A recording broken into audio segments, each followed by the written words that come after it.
dan terawih dan 3 rakaat dan puasa. Alhamdulillah.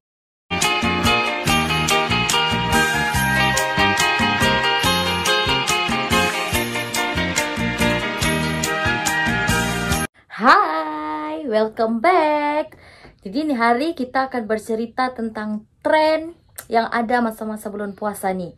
Oke, jadi by the way kita tidak lama lagi mau sambut raya sudah kan? Menandungkan lagu untukmu yang jauh di mata daku kirimkan. Jadi masa bulan-bulan puasa di banyaklah tren yang kita tengok. Ada yang mempost lah, terutamanya tren-tren yang mempost di Facebook lah, Insta lah, semualah media sosial adalah yang mempost dan terawih dan 3 rakaat dan puasa. Alhamdulillah, apa semua siap gambar sejadah lagi ya. Banyak tuh itu jadi ikutan tuh masa-masa bulan puasa. Memang mereceks lah benda tuh, memang apa orang cakap meletup ke babom kalau di media sosial masa-masa bulan puasa.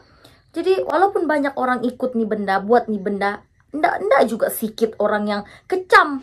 Jadi macam biasa bila ada orang buat something sih ada pengecam. Macam aku buat video nih, ada aja tuh yang kecam-kecam kan. Tapi relax ya kamu, kecaman tuh normal, biasalah. Kalau kita mau up nih, banyak yang nggak suka tengok kita, jadi kecam-kecam tuh biasa aja. Suka hatinya, kita mesti letak dalam kita punya mindset, nggak semua apa yang kita buat tuh orang suka. Jadi berbalik kepada kita punya topik utama nih, benda nih adalah orang cakap kalau kita post begini konon boleh mengurangkan kita punya pahala. Jangan sampai benda tuh menjadi asbab semua kita punya amal masa kita puasa tuh sia-sia aja, sebab boleh dikatakan sebagai riak lah, menunjuk lah, apalah begini-begini. For me lah, benda ni it depends on your nawaitu, depends on, bergantung kepada kau punya niat untuk apa kau post tuh benda. Oke, jadi benda ni bagi aku dia terbahagi kepada 2 golongan manusia. Ada manusia yang mungkin lah memang dia mau post benda tuh sebab memang dia mau menunjuk, dia mau cakap lah, dia tuh mau tunjuk dia tuh baik.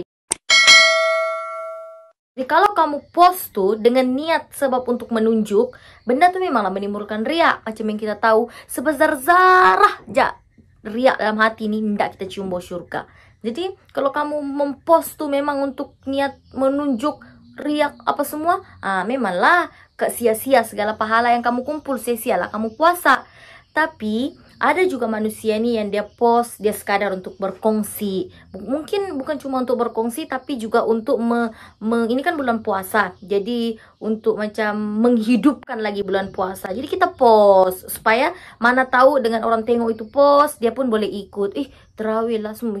Semangat orang, semangat mau beribadah, semangat mau puasa, terawih apa semua semangat. Jadi dapatlah kita pahala kalau macam itu. Gini-gini, jadi benda tuh jadi tren, semua orang pergi terawih. Bukan setakat tren, tapi juga sebab kita mau beribadat kepada Allah. Semua tuh bergantung kepada kita punya niat. Kalau baik kita punya niat, alhamdulillah baiklah jadinya. Tapi kalau sebaliknya, sebaliknya lah juga yang kita dapat.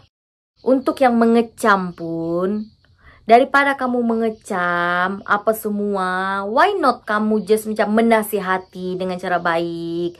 Ataupun kamu berfikir, instead of kamu mengecam, daripada kamu mengecam, kenapa kamu ndak pikir positive side? Oke, mana tuh si Anu nih? Oh, mungkin dia post nih sebab dia mau orang ikut dia terawih, ikut dia sembahyang, ikut dia puasa, lagi-lagi ini bulan puasa. Pikir positif, bawa positif. Kenapa mau pikir negatif terus? Dia nih riak lah, dia nih apalah.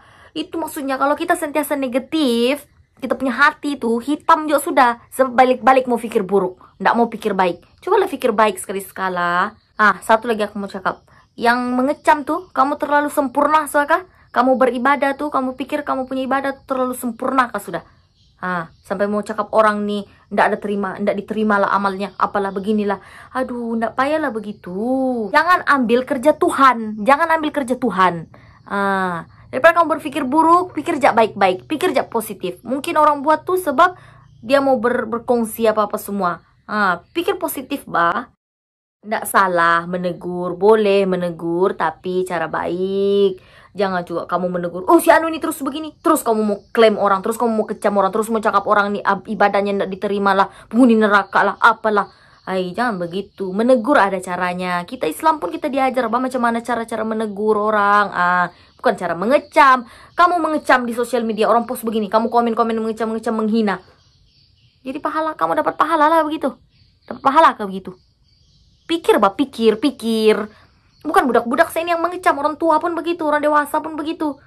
Yang tinggi sekolah, berpendidikan apa semua ada juga yang begitu. Jadi endakkah kamu menunjukkan yang kamu tuh enggak berpikir? Kamu mengecam, endakkah kamu enggak ada beza dengan orang yang kamu rasa dia buruk, padahal kau pun buat benda yang enggak sepatutnya juga, mengecam. Kalau kita mau tegur tuh, tegurlah benda-benda yang betul-betul sepatutnya kita tegur.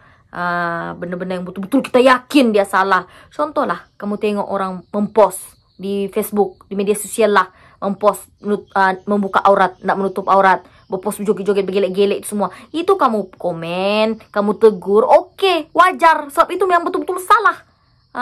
Itu betul-betul salah. Itulah yang kamu kecam, itulah yang kamu tegur. Tapi jangan juga tegur dengan cara yang kasar. Tegur baik-baik, tegur bagus-bagus. Apa yang mengecam? Paham? Jangan mengecam. Hei, panas Kak, panas. Aku ndak lah, bukanlah tipikal yang mempost begitu. Tapi bagi aku benda tuh macam ndak wajar lah untuk kamu kecam, oke? Jadi sebelum kita mengecam, sebelum kita cakap benda-benda buruk pasal orang, try to think positif. Tengok dia punya positive side, oke? Jangan terlalu anggap apa aja orang buat, oh mesti dia negatif, mesti begini. Jangan terlalu menilai orang, judge orang based on what they post, oke? Dan satu lagi, kamu pun yang mempost, pastikan kamu perbaiki kamu punya niat. Sebab segala sesuatu bergantung daripada kita punya nawaitu. Oke, jadi tidak lama lagi kita sambut raya. Selamat menyambut Hari Raya Idul Fitri. Maaf zahir dan batin. Maaf kalau aku pernah terkasar bahasa, terkasar apakah, aku minta maaf. Oke, bye.